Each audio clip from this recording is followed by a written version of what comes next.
I know that I had known for some time, and gotten that person into some trouble, that there was a person that I related to that was conducting similar work and doing something, and I attempted to get in touch with it. It was a her.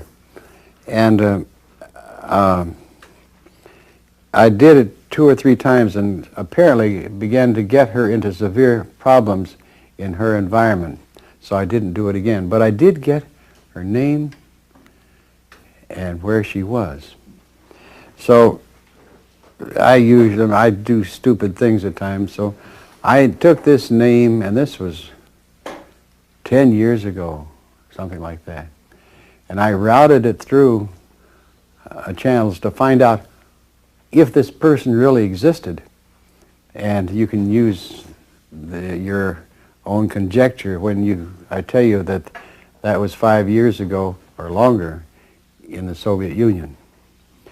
And 2 things happened. I guess it'd be 10 years ago now, Dave. Goodness sakes. Anyway, what came up as a result of that was that I found some government people on my doorstep saying, how did I know about that person? Moreover, I got about 3 different casual inquiries from the Soviet Union, from that location, as it were, on asking could we exchange data, which was, I thought, very significant. And that was a highly secure place under the typical then Soviet type of stuff. Now becomes the big question, now that the wall's down, what do we do? And I don't think I have the courage to do it. Would you be allowed to... I would assume so. I don't know. BB wasn't allowed to meet you? That's right. I don't know. You weren't allowed to meet AA. That's right. I don't know. I'm afraid to ask, but that's one of the things I have yet to play with it. You can find out and play with it for me, will you? Ask, how has this new overview of the it that you are affected your understanding of being a human, and the conversation you had earlier about we're earth addicted. We're addicted to the human experience, so we keep coming back in that. Does that change your view of what? Oh no, not at all. It just expresses more deeply the addiction, don't you see? That's what I see. So I wondered if that was. But it puts a much greater value on it than we do when we're living it. That's all I can say. In other words, the perspective that you have, well, I didn't do anything. I'm living this life and I've done nothing. But when you see it in another perspective of 1,000 years from now, for example, you look back and say, I did a magnificent job on that, you see? That's the difference, is that perspective. So, there you go. Have nice flying, rolling. What starts the powering out? What starts the powering out? Which way, in or out? Out. I mean, you know, we get wound down where we have no velocity anymore. How do we get velocity to start winding back out again? How do we start the moving out process? I'm now convinced that it's what it might be defined as a variable. I use the term because I can't think of any other one. You could call it an anomaly, some particular event. I would say it's a leak of that other energy into your system, that some profound experience, some profound event, something does it. And it probably didn't do it this lifetime. This, I assure you, it started many lifetimes ago for each of you. And something started that movement in this direction. And so each successive lifetime, the it of you has said, well, we got to improve this a little bit, or we got to hold it back a little bit.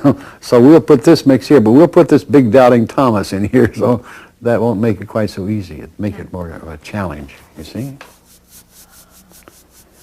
But I got news for you. If you can make this change, it alters the whole thing, because you become one of the head honchos of your own executive committee. All right. And you're of immense interest. So you would find that,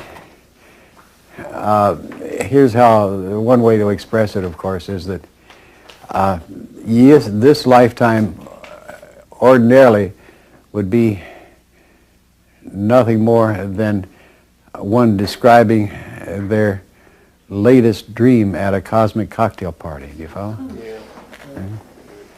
But you are making that different because you recognize the illusions before someone tells you that they are.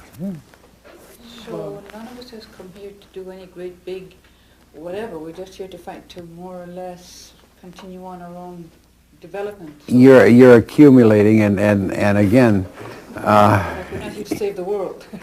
yeah, well, that's part of the pressure. You see, oh, I got to save the world. Well, you can save that for 10 or 20 or 50 lifetimes, but then try something else, you know. Bob, what about the average individual on the street? Would they be a lesser or greater of their individual parts? The average individual on the street is so locked into belief systems that they can't see beyond their ears. So for us, would this be a frustrating thing for us communicating with? Oh, no, because you will, well, the most amazing thing that you're going to find is that there are much more perceptive people that you encounter, and you didn't realize how perceptive they were, but now you will, because you will relate to them in forms and ways that you never thought you would, because you hadn't had that available to you. Because now with this whole system of personalities available to you, they'll work something like this. Here's a person, well, hello, what's your name? My name is Jane. Boing, boing, boing, boing. Oh, and something comes out of you, triggers a part of you that radiates with a personality such as Jane. You make new friends, you make all sorts of things, and all sorts of interrelationships begin to develop simply because you have all these to call upon. Even, and you recognize the process, then you encourage it. Do you understand? Instead of hold it back, you encourage it. All sorts of fascinating. Suddenly you find you're a great swimmer and you never swam in your life. These kinds of things. Fascinating. Would that be one of the reasons why we all got along so great this week? Well, is that one of the reasons why you did which? Why we all got along so good this week? Is that we have that in us already? Yeah. Well, you're getting there. See, you're beginning to open up and up. Yeah, I mean, every one of us identified with each other. That's a part. It was so obvious. That's right. That's what happens here. You're beginning to see. It becomes very, very obvious. I would normally tell you this tomorrow night, but it's obvious. You have begun to feel more like a family. You know everybody's qualities, you know their faults, and that just as you have a brother or a sister that is that way, so you accept this that way, you see. Great feeling, isn't it? Wonderful. And I got to get a great feeling. I haven't had supper yet. I'll see you all tomorrow night, all right?